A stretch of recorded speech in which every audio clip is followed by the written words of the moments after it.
Namaste and Guten Abend. In these times of global anxiety, when it is difficult to plan something even for tomorrow, it is all the more difficult to let go of something unique, unrecognized, especially if it is to do with music, which is not only a universal language that transcends all cultural borders, but also something that always gifts us immense joy and positive energy. And that is why we are here with something special for Beethoven's 250th birth anniversary. This idea arose with the question, why is Beethoven, the kiss of the whole world, still always live and striking? It is because of the unifying power of Beethoven's music that had its origin ever since the premiere of his Ninth Symphony more than 2 centuries ago. It is indeed still glorified as the human gospel of the arts of the future. Goethe-Institut Mueller Bhavan Chennai has collaborated with the Beethoven Anniversary Society, the Digital Concert Hall of the Berlin Philharmonic Orchestra, and Anil Srinivasan, Indian pianist, composer, and music educationist, in curating, conceptualizing, and presenting 250 years of Beethoven and Exuberance in 2020. A virtual musical week celebrating the titan and icon of Western classical music with a diverse assortment of virtual music events from the 11th till today, the 17th December 2020. Here's a trailer.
The multifaceted virtual musical week showcased and premiered a wide range of interesting digital events, offering magnificent musical experiences through which Beethoven's music was illuminated from different perspectives, ranging from historical performances to contemporary cultural activities. For this occasion, beginning with a Western music contest for South Asian musicians and moving on to premiering inspiring piano recitals by young professional Indian pianists with a special showcase of creative improvisation of Beethoven blending into Carnatic music, one has experienced concerts, exhibitions, operas, theatre productions, and symphony orchestras virtually for 7 days.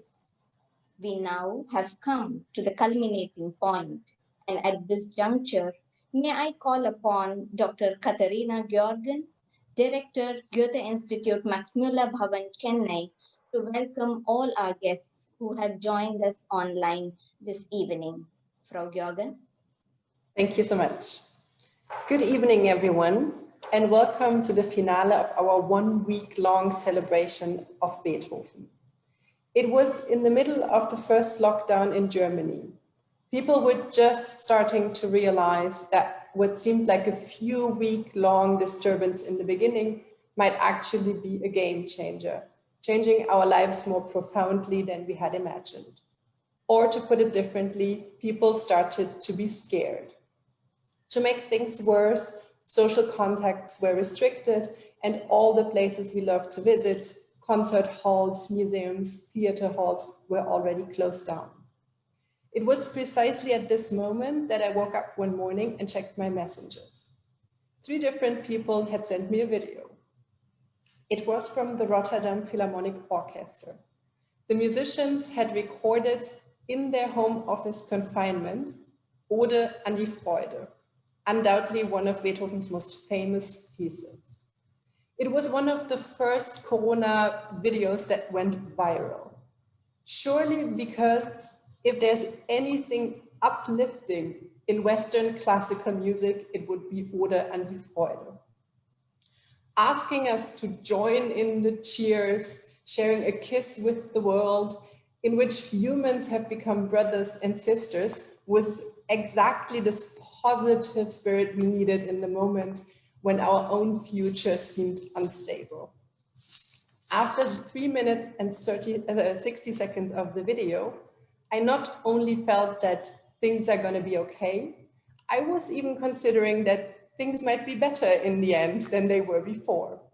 Because this is what Ode an die Freude does to me, and I'm sure to many others, every single time I hear it. I'm therefore very happy that Mrinali Nina Rein suggested celebrating Beethoven when we spoke about a digital project to end this year on a positive note. My thanks goes to her for this idea and also for putting it together and organizing this wonderful week, which I hope you have already enjoyed. If you have missed part of the program, no worries. All of the links are still on Facebook. My thanks also goes to Anil Srinivasan, who was with us in this project right from the beginning, supporting the idea of spreading joy via music and getting young music enthusiasts involved in the celebration of Western classical music via a competition. Thank you so much. I also want to thank all the artists who agreed to be part of this week, as well as our jurors. I know that most of you would have preferred to perform live tonight on a stage in front of an audience, and I sincerely wish that we get to experience this next year. But for now, thank you so much for joining and being part of a digital program. Last but not least, my thanks goes to our technical team and to all the technical teams that were part of this program. Organizing a digital festival brings new challenges, which they have mastered in a wonderful way. Thank you so much. Due to all of them and due to you, I am in the very happy position right now to wish you a wonderful, enlightening, and uplifting evening with Beethoven, presented by Anil Srinivasan. Please enjoy.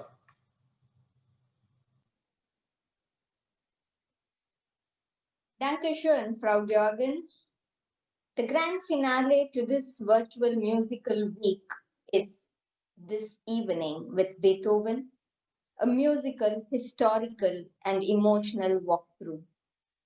This will be a combination of musically understanding and interpreting the 9 symphonies of Beethoven, with clippings from the Berlin Philharmonic Orchestra, a narrative of selected works of Beethoven with solo piano renderings, and an interlinking of the romantic expressionism of Beethoven's music to the rasa of Indian classical music by Anil Srinivasan. All of this and much more. Look at the camera, right? Who is well known for his collaborative work with Carnatic music and Western classical music, and his pioneering work in music education in South India. Well versed in both styles of music, Anil has performed at venues widely across the world. His collaborative ventures with renowned musicians has created an aesthetic that is unique unto itself. Anil is a passionate music educator for children across all strata of society. Through his organization Rhapsody, he reaches over 60,000 children in South India musically. Anil also speaks regularly on music and its effects on human behavior, and many of his workshops have been received extremely well.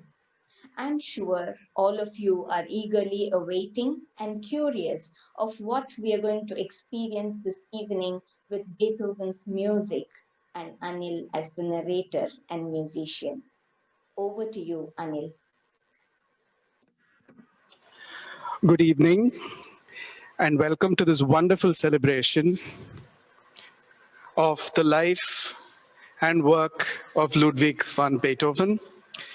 I want to thank, of course, Max Mueller Bhavan Chennai and specifically Mrinalini and Katerina for extending such a warm invitation to all of us as musicians and allowing us to enable so many young, delightful players, musicians from across the South Asia region to be part of such a worldwide celebration. So thank you very much.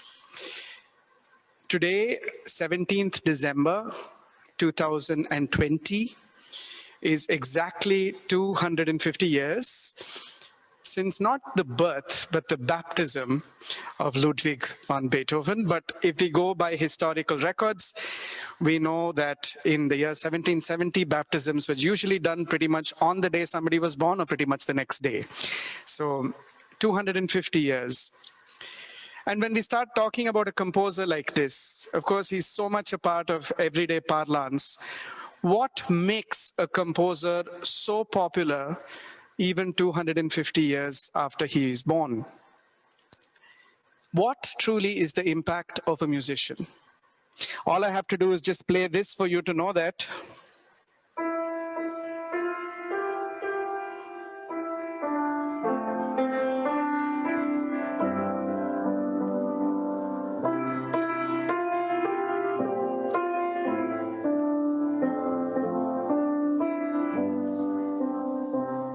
We all know this, we've all heard this.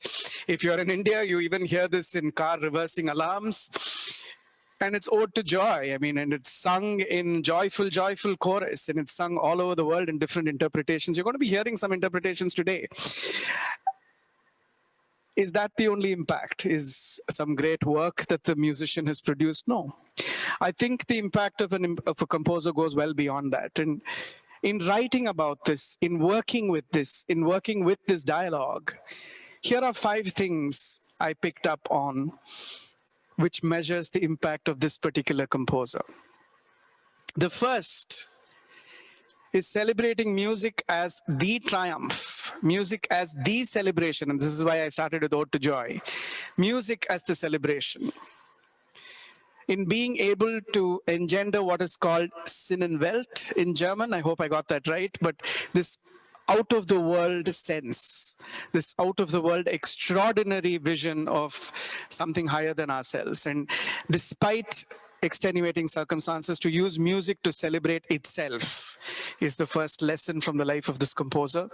And what a timely juncture to celebrate that. We're in the middle of a pandemic and we are still singing joyful, joyful, and we're singing Ode to Joy.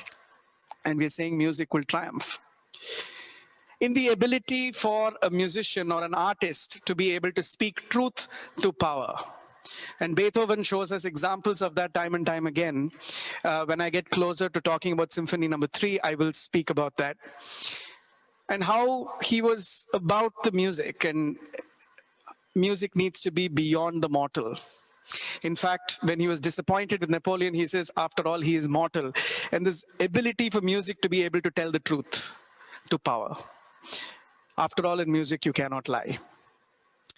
And number 3, this ability for opposites to coexist. In Beethoven's music, even if you listen to the very first sonata, Opus 2, number 1, it would go.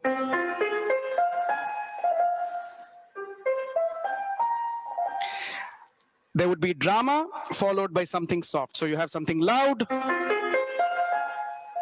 and then soft again, and loud again,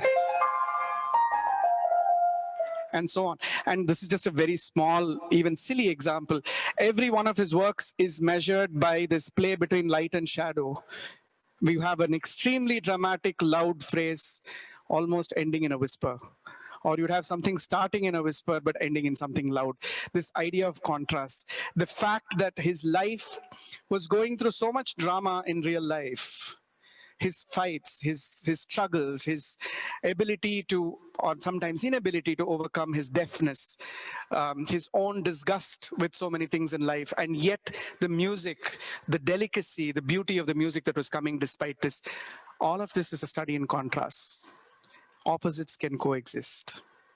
These, to me, form some of these lessons. But what I think is the biggest takeaway is his ability to change the rule. Beethoven is remembered because he changed music forever. After the life before Beethoven, life after Beethoven is two different eras in music. He brings in the Romantic era almost single-handedly. And in fact, Symphony No. 3 heralds that. It becomes the Romantic period in music. In compositions, even from the very first symphonies, he gets experimental. By the time he gets to, for example, the Pastoral Symphony, he's doing 5 movements instead of 4. And even within the notes, he takes a piano that Erard made for him and decides to explore a 5-octave range instead of the traditional 3.5 to 4-octave range. The examples are countless on how many things he changed forever for musicians for generations to come. And most importantly, the ability to remain vulnerable. Vulnerability is the hallmark of an artist.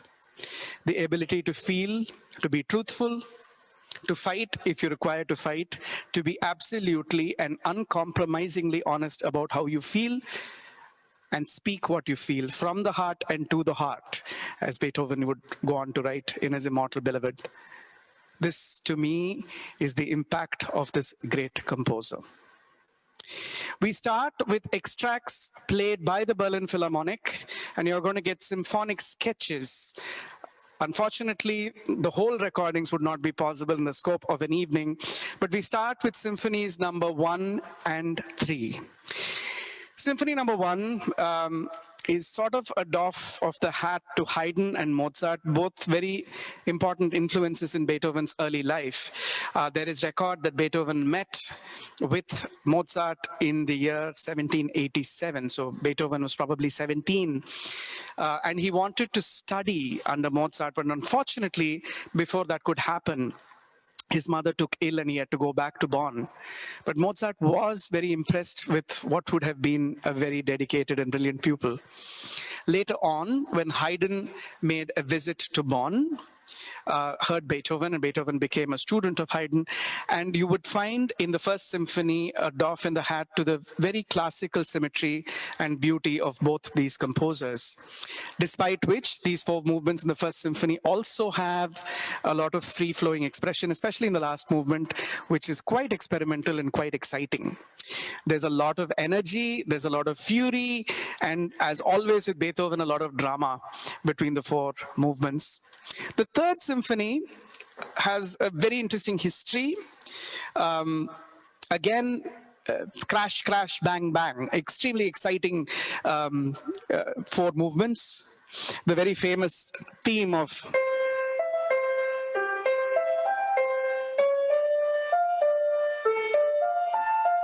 so that is still part of what I would call the singable part of Beethoven's work. You can hum the tune, you can hum the leitmotif, you can hum the main signature of these particular ideas.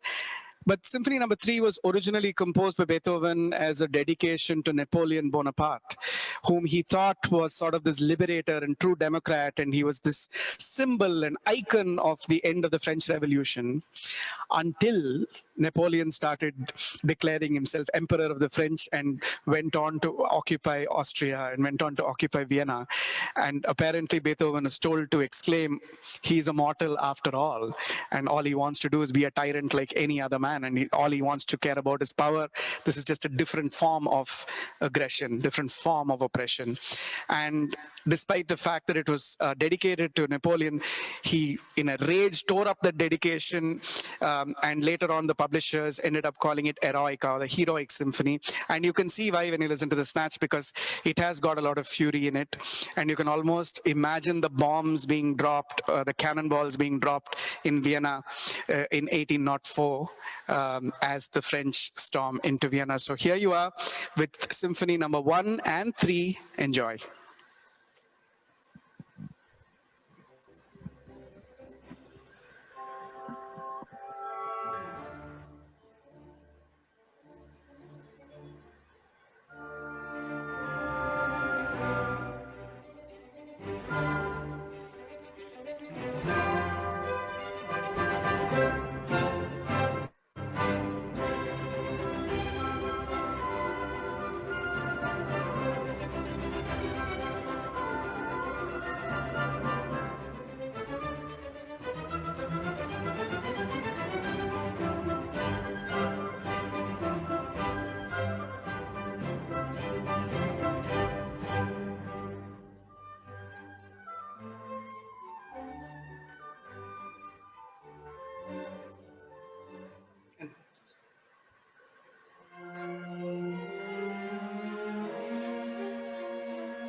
Symphony number 4, by the time we got there, and we are in what is called the middle period of Beethoven's life, is somewhat subdued. It's not as feisty and as furious as Eroica, Symphony number 3. By the way, for those who are watching this, you can get whole recordings of these symphonies online. So I'm just giving you little bits of introduction to these things so that you know what to look for. Symphony number 4 is a bit moody. It's like Beethoven himself, it's a bit moody, very poignant, much more melancholic in nature. The second movement of the Fourth Symphony is considered a masterpiece. So for those of us who are joining new, who haven't heard much of Western classical music before, you should know that symphonies are usually divided at this period of time that we're talking about, which is the early 1800s, into usually 4 movements, and each movement has a specific character. There's a delineation, there's a format. So you have a theme, you have another variation, you have a recapitulation of the theme, and so on. There's a specific development in symphonic ideas. And the second movement of the Fourth Symphony is probably considered a masterpiece. But what's interesting about the Seventh Symphony, which you're also going to hear a snatch, is that Symphony number 7 was performed around 1814 for the first time. And the second movement of that was so popular, it became one of the most popular pieces of its day. That people asked for it to be played again and again. So there was all these encores for the second movement. So if you do look online, look for the second movement of the Seventh Symphony. But before I get to asking you to play 4 and 7, I'm going to talk a little bit about Rasa and Beethoven. And this was a special request from Max Mueller Bhavan, because they know that I work a lot with South Indian classical music, and they said, do you connect them? And of course you do. I think if you were to think of a composer who was very deeply influenced by the idea of the rasas, or the idea of flavor, the idea of experiencing human vulnerability, as I mentioned earlier, through the graph of musical emotion, it would probably be Beethoven. And I'll give you specific examples. So if you take, of course, the very famous Symphony number 5,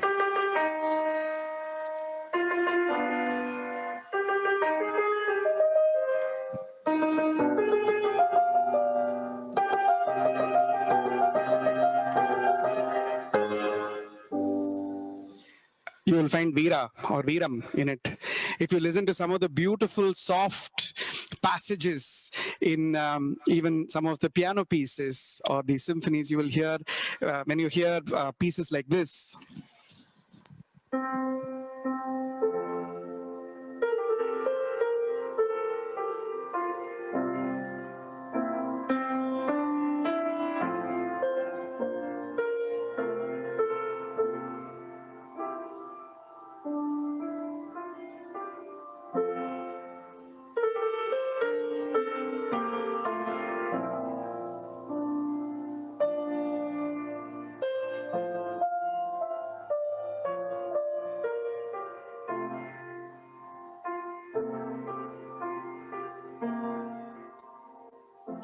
and movements like that, and such tenderness, such delicacy. You can experience Shantam, you can experience Karuna. When you hear the terror, holy terror in passages where he's going, in those kinds of passages, sounds like Jaws, right? Those kinds of passages in different symphonies, and these keep happening. You keep hearing that kind of thing, terror, and you can experience Bhayanaka. The rasas are all there. All you have to do is listen to it with a new pair of eyes and a new set of ears, and you will find the rasas. So enjoy the next snatch of 4 and 7 of the symphonies of Beethoven.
I'll take a little detour and talk about what the human being Beethoven had to experience. So if you have this view, when you listen to names like Mozart and Beethoven, we think of them as glorified, celebrated figures, but we also need to realize that they were human beings.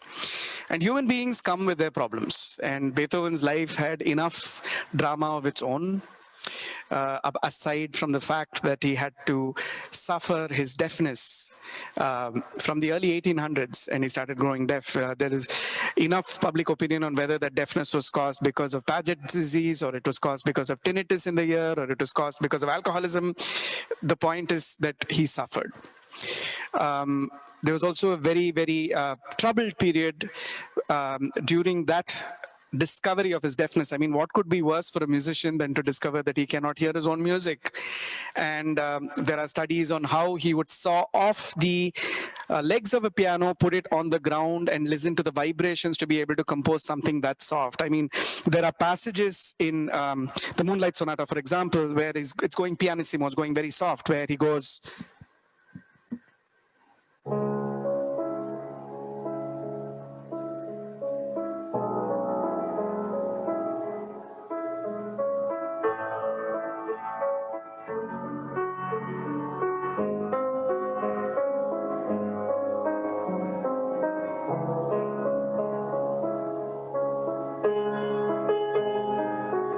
and so on, and you'll hear me play that shortly. But to compose such delicate softness when your hearing is not all right, and you need to think through that and think about what it takes for a human being to be experiencing that kind of crippling difficulty and still be able to compose something with such depth, in such delicacy, with so much of dynamic contrast.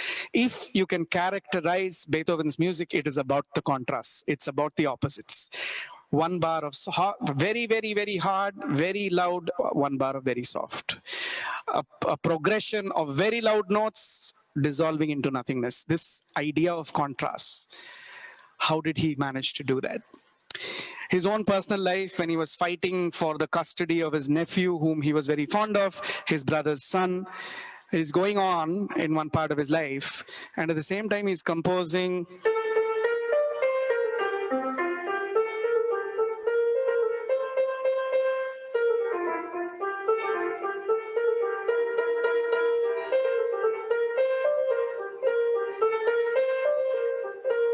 the Pastoral, Symphony number 6, which is set in a rural setting, and it's like you're supposed to imagine ducks in a river and a brook tumbling by, and these birds singing at the awakening of the dawn, and so on and so forth. To compose such lyrical, romantic beauty when you're suffering so much in the world without is perhaps the biggest hallmark of this great legendary musician's oeuvre. And on Pastoral, in fact, the movements are named like that: the awakening of the dawn, the sound of the brook, and so on. And you'll enjoy that. And Pastoral is a very, very famous symphony. And you're going to be listening to 6 and 8 snatches of both of these symphonies. 8 is again not as exciting as what became the most famous one, which is 9, which comes later. But let's remember that around the beginning of 1803, when Beethoven was coming to terms with his idea of deafness and was sent to recover in this rural town called Heiligenstadt, he famously wrote a statement called the Heiligenstadt Statement, his sort of declaration that he was trying to triumph over his spirit of wanting to end his life for what he was about to go through, and yet ends with this note of hope on the brotherhood of man. It's always about the brotherhood of man. I don't think there's any evidence from the life of Beethoven that he was deeply religious, but we do realize that he was deeply spiritual and believed in something bigger. And that something bigger has always been brotherhood. Brotherhood and brotherhood. And if we do not stand for that in 2020, then what do we stand for? So on that note, I leave you with listening to Pastoral and the beautiful rural idyllic countryside in Germany and Symphony number 8.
As we start coming towards the end of Beethoven's life, it again begs the reflection.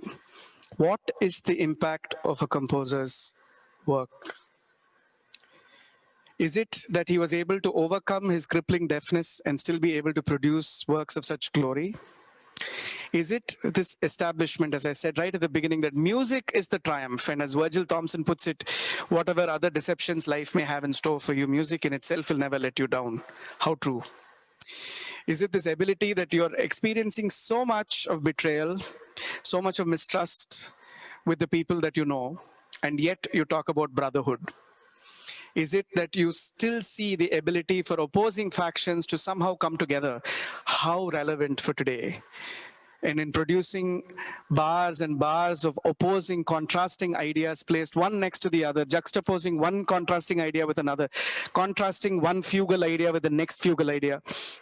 Is he showing us the way that things can be reconciled, that there is a peace to be found in bringing opposing factions together? Is it this idea that it is okay to be vulnerable? Indeed, when Beethoven died, there were hardly 2 people with him, but 10,000 people showed up when the funeral procession took out in Vienna. He managed to bring a lot of people together in his time and after his time. I leave you with Symphony Number 9. Before we get there, I have to tell you that by this time, he could not hear what his work sounded like. In fact, Symphony Number 9 has a famous anecdote that the principal violinist had to turn him around so that he could see the applause that was greeting, the euphoric applause that was greeting Symphony Number 9's performance. Beethoven leaves us with this thought that in the end, music is the celebration, music is the triumph, and music is the ode to joy. I leave you with Symphony Number 9.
Before we move on to the next segment, I wanted to say a couple of words in praise of my co-jurors of this beautiful Beethoven event. Adam is an old friend, is in charge of academics and academic studies at the KM Conservatory. And like me, likes to have a lot of fun with music. And he's played a beautiful sonata. Sheila Arnold is such a talented and such an accomplished, versatile musician based in Germany. What a privilege it has been to be in a jury with them. I find them more accomplished than I am. In this selection, Adam plays a classical sonata. Sheila goes one step further and presents a couple of pieces on a forte piano, which would be similar to the kind of pianos which were in place at the time of Beethoven, with a very nice explanation about it. And I have played, on popular request, the first movement of the Moonlight Sonata, because everybody wanted to listen to that. But also, what we meant by creative interpretation or visualization of a Beethoven piece, and I do a little bit of a creative take of improvisation, including the Indian classical on Ode to Joy. I hope you enjoy our offering.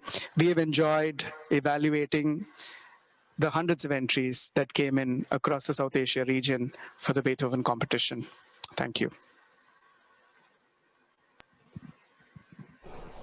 Welcome to the 250th year celebration and jubilation over the birth of one of the world's greatest composers, Ludwig van Beethoven.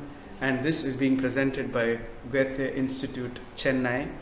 And we are very happy as a jury. This is me, Anil Srinivasan, along with Adam Greig of the KM College and KM Conservatory of Music, and Dr. Sheila Arnold from Germany, who present a little insight into the world of Beethoven.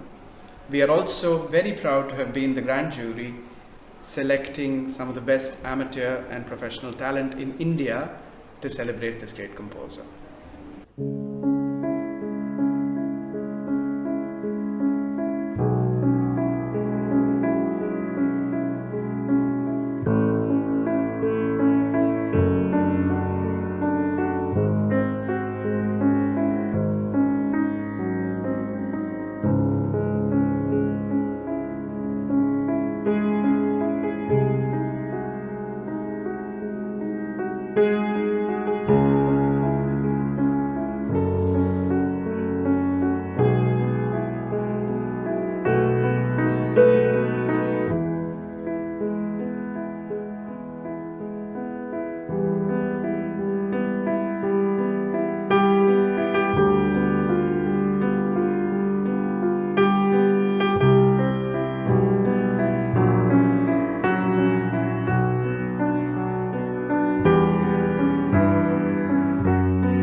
So you just heard me play the very famous Moonlight Sonata, the very first movement. This is actually Sonata Opus 14 number 2 in C sharp minor, Sonata Quasi una Fantasia.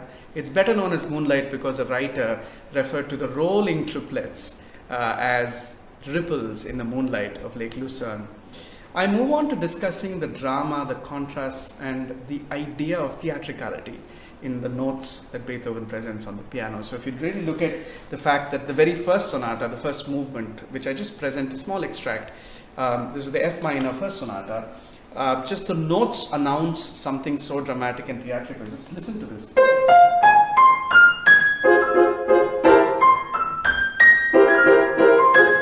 And the left hand keeping pace doing.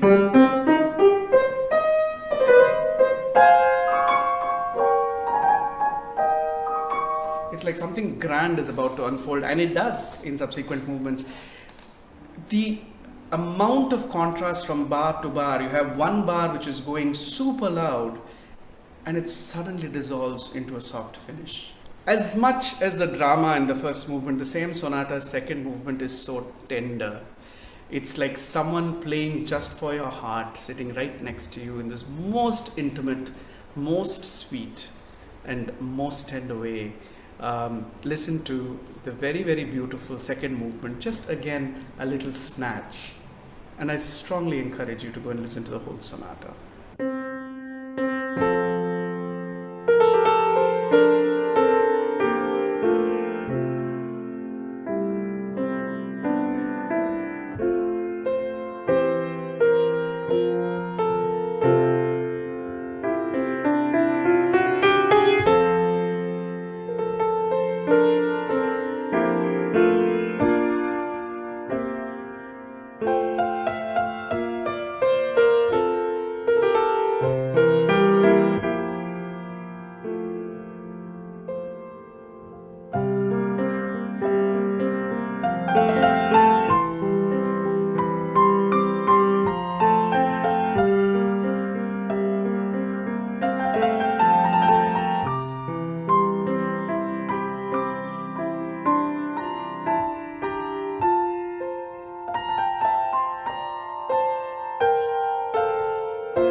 Ode to Joy, and we all know this from the Ninth Symphony, very famous refrain. It's become an anthem in several parts of the world for various different reasons. By the way, you have a little surprise coming your way at the very end of this concert on Ode to Joy. But before that, I decided to play a creative interpretation of Ode to Joy. The reason I decided is that, of course, Ode to Joy itself has been creatively interpreted by various different people. So I present Ode to Joy with variations, including Indian classical variations, as my final offering for this particular concert.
Good evening, everybody. My name is Dr. Adam Gregg, and I'm the Academic Coordinator at KM Music Conservatory.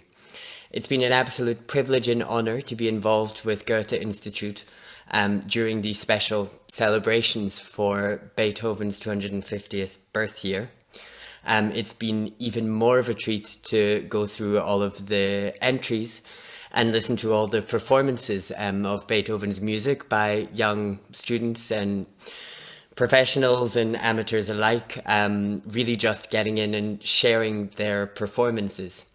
I'd like to just talk a little bit today about what Beethoven means to me, and this may be marginally controversial in some ways because I actually don't very much enjoy performing Beethoven. Now, before you get upset at me for saying that, let me explain a bit more. I love playing Beethoven's music. I have been playing and performing Beethoven's music since quite a young age, but the difference for me between playing and performing is very important here. When I play Beethoven's music, I'm playing it for myself, and in his music, I often find a large sense of release, stress release, actually, in most ways. But I find that I don't have a certain type of control that is needed to actually perform his music live. And what I find and what I think is so magical about Beethoven's works are that to see them straight off, you think of them as being so dramatic and so bold and loud, and everybody thinks that it's all the kind of big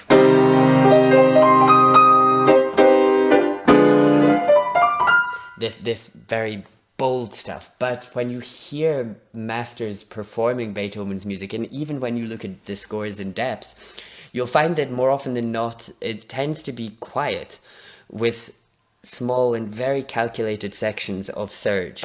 And I find that when I try to perform it, I lose myself so much that I end up not holding enough in reserve and going all out, and it ends up just being a big loud mess. So that's why I love playing Beethoven, but I hate performing it. Just think, if you take that most famous of openings of the Moonlight Sonata, and it's just when I've had a hard day at work and when the world is, you just want to...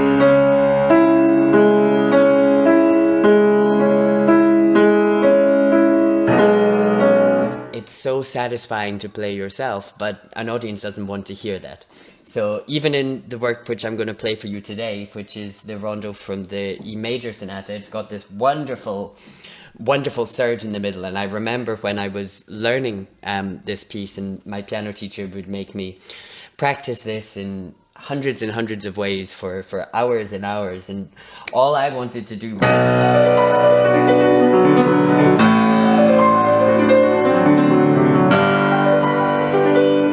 really dig into it, and he would just sit there and be like, no, you have to let the audience want it. You have to keep enough in reserve for them to want you to reach that, but never quite give it to them, so that there's always that tension created. So yeah, that's my difficulty with performing Beethoven. So I'm gonna present to you that rondo, the E major rondo, which is one of my favorite Beethoven pieces to perform, and brings back so many fond memories and difficult memories of my extensive practicing on it. So I hope you enjoy it, and happy birthday, Beethoven.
Hi there.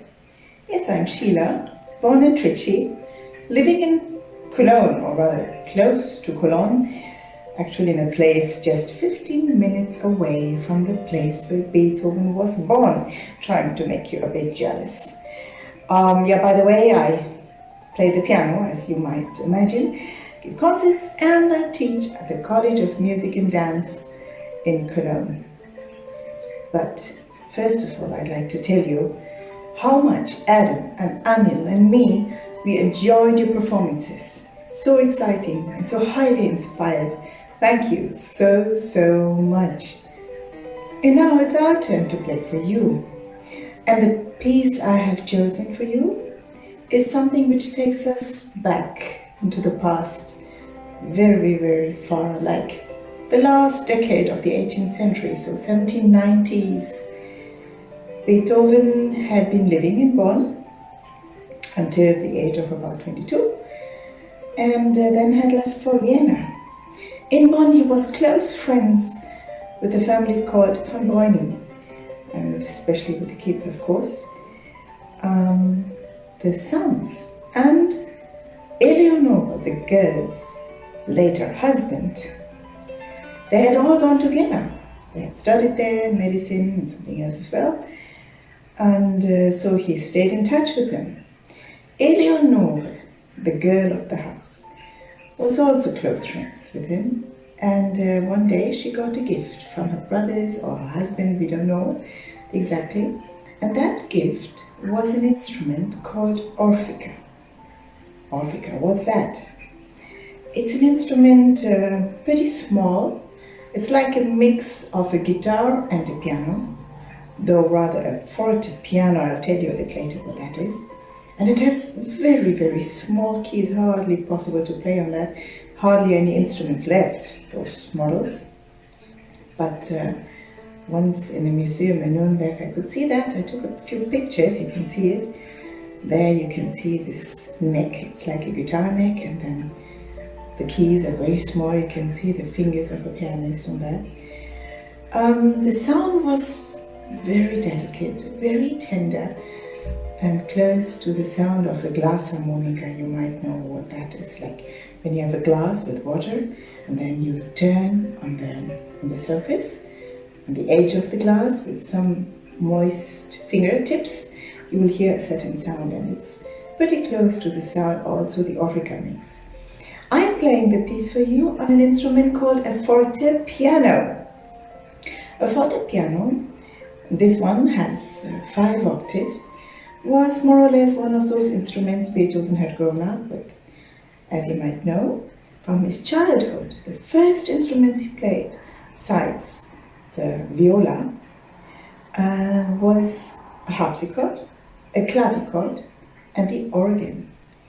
He was only 12 when he got one of the most important jobs at the court in Bonn. So he was the second organist there, and also harpsichord player. Then in the 80s, someone discovered a fortepiano.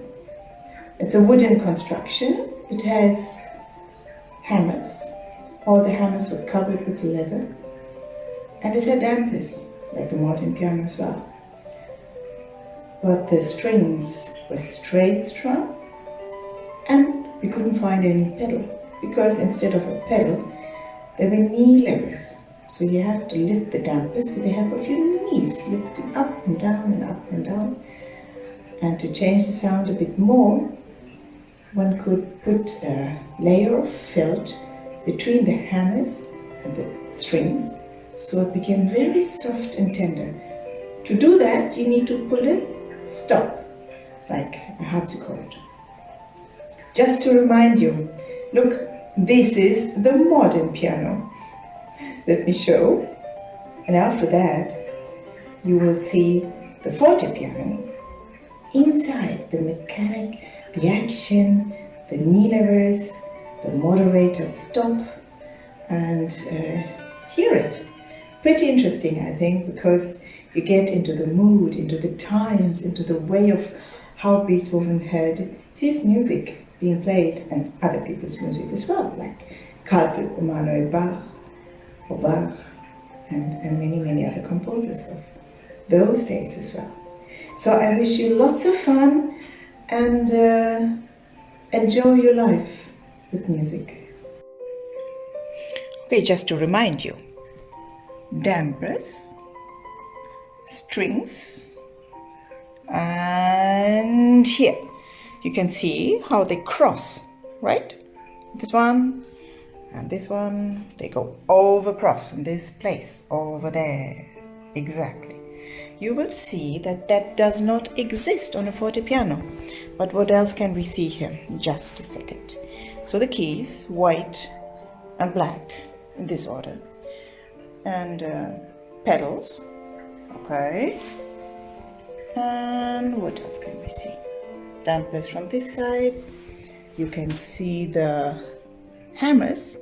These hammers are covered with felt, as you know very well, and they have a certain size.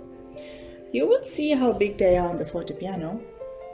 Slightly smaller, I would say. Okay, so all this you know, of course, just wanted to remind you. Now let's go on with the other instrument.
Wasn't that a really musical, historical, and emotional journey through the life and works of Beethoven? You know, as Anil said, the rasa that was created through his music and expressed through these wonderful performances has created a kind of an impact in us, and that has resulted in some very few interesting questions. And I would like the narrator and the musician to answer them for us this evening. Here is the first one. The disruption, overturning, and reassessment of all musical values stirred everyone up centuries ago. What exactly is the effect of Beethoven's music? Is it something dramatically painful, or is it moralistic or spiritual? That's a great question. And a difficult one, and you've given me the most difficult one. I would definitely go ahead and say yes to number one and number three, which is that it is sometimes extremely emotionally dramatic. It is also deeply spiritual. As to moralistic, I think that depends upon the listener. Beethoven famously coined the idea of man, music, and God being three parts of an equilateral triangle. And I think that that idea itself lends itself to spirituality. The idea that there is something bigger than us and that music will triumph. And I've been saying this right from the beginning of the evening, music does triumph. When you think of a person with the amount of difficulties that he would have faced to have come up with music that is eternal, for a person to be going through the vicissitudes and tribulations of life and to still be able to come up with ode to joy, uniting brotherhood, it is deeply spiritual. To a person who's listening to Waldstein or listening to the Hammerklavier Sonata or Moonlight or Pathétique or Appassionata, you will find even successive lines, successive phrases, successive bars as emotionally very dramatic. So it is all. And that's my answer, Renalini. Wonderful. Thank you so much. Here comes the next one. The last and the ninth symphony of Beethoven is the redemption of music from its own element into the realm of universal art. Is a forward step beyond this still possible? Art is the ultimate truth. Not that I'm fond of quoting her, but Felicia Rashad, the actor, talks about how a child, before it can learn to walk, dances, before it can learn to write, draws, and before it can learn to speak, sings. Art is at the fundamental essence of who we are as human beings. And I think the idea of the great masters, whether it's Mozart or Beethoven or people who came after, is that they are beacons, they are talismans guiding a path forward. Music is a continuum, art is a continuum. And I think we are living through that change. We are living through what the relevance of art is and what the relevance of music is. If anything, the ode to joy is only going to lead us to the ode to greater joy. And I believe it is possible. Sure. And with musicians who are so much involved in losing themselves when they express through their music, I'm sure this truth is going to come through. One last question from me. Beethoven said, "What is good is always clear to us." In your experience as a musician, have you had this moment of clarity where you were absolutely sure of what you're giving? Yes. And Renalini, it is extremely appropriate that you should ask me this question, because I would only, in my personal experience, not talk about Beethoven, but as much as playing with the great legendary Dhananjayans, the dancers, and in playing Indian classical music on the piano and playing Enneramum with Dhananjayan Master in Washington. There was a moment of sublimation, divinity, and absolution to that idea of brotherhood, to the idea of something bigger than us, to the idea that music alone will triumph or art alone will triumph. And so, yes, it is extremely possible. And the answer is yes. I'm sure Sheila and Adam also have their moments. We also have our moments when we critique ourselves a lot. But if there is any one art form that can help us absolutely lose ourselves to a bigger truth, I believe music holds the key. Yes, and as I was putting together these questions, Frau Georgen was so interested, and she said, I have also something very interesting to ask Anil, and I too am curious to know what the question is going to be. So over to you, Frau Georgen. Thank you so much. In Germany, without Corona, this year would have been all about Beethoven. Every small town where he has provably or less provably been would have had a festival about Beethoven. He probably belongs to the 5 to 10 big German names when it comes to art and culture. Has he had any significance on Indian music as such? Is again a large question, but with a simple answer. The answer is yes. I believe even with the advent of the early Western musicians who played in India in the early part of the 20th century and even in the late 19th century, some of the first composers that Indian musicians were exposed to included Beethoven, and he has found his impact into not only musical composition and structure, but also in terms of the essence of art. So, and what I mean by that is his exploration of contrasts, his exploration of opposites, his exploration of drama within music finds itself in the work of a lot of composers. On a very funny note, you even have direct copy lifts of Beethoven's music in like Bollywood music. So, for example, Can You Believe is actually a Bollywood song. But that, and jokes aside, so it's Has ke guzare zindagi. Okay. I know, right? So it's had those kinds of impacts. But on a more serious note, I think to pedagogy, to practice, I would like to very proudly tell you that my teacher, Anna Abraham, studied under Noreen Green, who studied under Moskovsky, who studied under Liszt, I think, or Czerny, and Czerny studied under Beethoven. So I think in Indian music, we talk about this idea of Shishya Paramparas or Banis, or people coming within a certain lineage of gurus. And I believe that if you do the 6 degrees of separation to many pianists in India today, you would actually find a Beethoven connection. So yes, he is prevalent in every nook and cranny. I'm so glad that we even had pianists from the northeast of India and remote parts of Gujarat in India who have played Beethoven and sent it to us for the contest. So it's a very nice note to end on. So thank you for that question.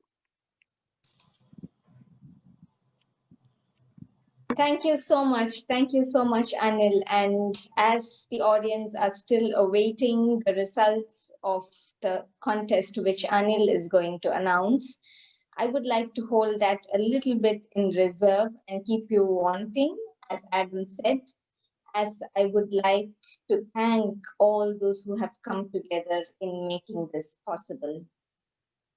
Anil Srinivasan, who responded with such spontaneity to my request that immediately assured this musical venture a success. To make this idea a reality, one has to not just be an expert musician, but also a passionate ambassador for what music can communicate to one and all. To have had Anil as the curator and co-creator of this project was so wonderful, and we hope for many, many more such musical ventures in the future. Thank you, Anil. My colleagues from the music department of the Goethe-Institut who have been helpful in making possible the collaboration with the Beethoven Anniversary Society and the Digital Concert Hall of the Berlin Philharmonic Orchestra. Adam Gregg, an excellent pianist and musician himself, who is also an expert pedagogue, for willingly accepting to be one of the jury and have given me so much of strength in the whole process. And you know, KMMC has always been one of our best cultural partners for many, many musical projects. Sheila Arnold, a piano professor at the Musikhochschule Köln, has performed at our auditorium in 2017, and it was great to have had her on board as one of the jury. I'm sure she would have experienced Beethoven from very different perspectives. It was really exclusive that these three experts performed for the finale, bringing in such richness, and I'm extremely thankful for their musical contributions. Jayanti Kumaresh, the torchbearer of the Indian instrument Saraswati Veena, to have creatively interpreted Beethoven on the Veena and blending it into Indian ragas, that was a special treat for all of us. The inspired music bees, Anand Seshadri, Padmavati Divakaran, and Shantanu Patel, passionate professional pianists who have proved to be some of the best examples of the future generation of Western classical pianists in India. I must thank all the participants of the Bee Music Bees contest for their enthusiasm and effort, and hold on till the very end to know the results. Mohammed Peer and OpenIV Media Solutions. Mohammed, a person who has been fundamental and instrumental in efficiently executing every idea and requirement of this entire project in design, technical implementation, and promotion. Many thanks to his relentless efforts, timely responses, interesting inputs, and tireless work all through. All my colleagues at the Goethe-Institut Chennai for their moral support and accommodative coordination. My technical team and organizational team for being readily available and making every detail possible to its very best that I can be always assured of. Someone who has always been by me and without whose support and guidance this would not have been accomplished. Yes, the other half of the Goethe Chennai cultural team, Geeta Vedaraman. Danke, liebe Geet. Needless to say, Frau Katharina Georgen entrusted me with so much of freedom to explore and innovate every impossible aspect, but she has been constantly guiding and supporting me to make them all possible. Thank you, Frau Georgen. And finally, my very special thanks to each and every one of you who have been with us all these 7 days, and especially now for the finale. If you cannot beat Beethoven, be Beethoven. With this as the starting point, Bee Music Bees 2020, a music contest was conducted to get different perspectives of Beethoven from different innovative artistic creations. We have indeed had a rich and veritable experience of music talents conveying Beethoven's message that freedom alone is the intention and purpose to progress in the artistic world. I would now request Anil to announce the winners of the Bee Music Bees contest. So without further ado, and we have to say everyone who sent in their entries is a winner in our eyes. What fabulous performances we've been privileged to hear. The youngest participant mentioned, and this was a very, very awesome and cute performance by Ananya Sankalapuram Godavarthi, gets the youngest participant mention prize. Congratulations, Ananya. For the versatile bees who did the creative interpretation of Beethoven's composition, the awards go to Satvik Bharadwaj and Anirudh Swaminathan. Congratulations to Satvik and Anirudh. As a very, very inspired amateur bees who basically have been training for less than 5 or 6 years, the third prize winner in the amateur category goes to Shruti Rakesh Iyer. The second prize to Palak Chauhan. And the first prize winner of the Inspired Amateur Bees Contest for Bee Music Bees 2020 this year is Isaac Watts. So congratulations to Shruti, Palak, and Isaac. In the Inspired Professional Bees selection, before I get there, 2 very special International Commendation Jury Awards go to these 2 individuals. Vishnu Srinivas gets a special jury commendation Congratulations, Vishnu. That was an absolutely mind-blowing performance. And to Rochana Ramanayaka on the cello. Rochana and Vishnu get the Special Jury Commendation International Awards. And now on to the Inspired Professional Bees Prize. In third place on the Inspired Professional Bees is a tie, and this is a tie of Tavan Shah and Ishan Leonard Rao. Congratulations, Tavan and Ishan, for the Professional Bees, joint third prize. The second prize goes to Jeremiah Christopher. Congratulations, Jeremiah. And the first prize for the Inspired Professional Bees of Bee Music Bees 2020 goes to Karthik Shekaran. Congratulations, Karthik. Once again, all the winners, Isaac, Palak, Shruti, Karthik, Jeremiah, Tavan, Ishan, Satvik, Anirudh, Vishnu, Rochana, and Ananya, our heartfelt greetings, wishes, and congratulations to all of you. Very well-deserved awards. Back to you, Mrinalini. Congratulations to not just all the winners, but each and every participant for their enthusiasm, their spirit, and their efforts in participating in this contest. We would like to showcase a short musical finale, which is going to be flashes of videos from all the winners that we have just put together for you as a beautiful musical treat that you will be watching now.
From the heart, may it return again to the heart. With this motto that pervades in all humanitarian radicalism the entire creation of Beethoven, we hope for a better future and a safer, healthier world, to be able to culturally unite with you all in the real sense once again. Till then, Dankeschön, Goodbye and auf Wiedersehen.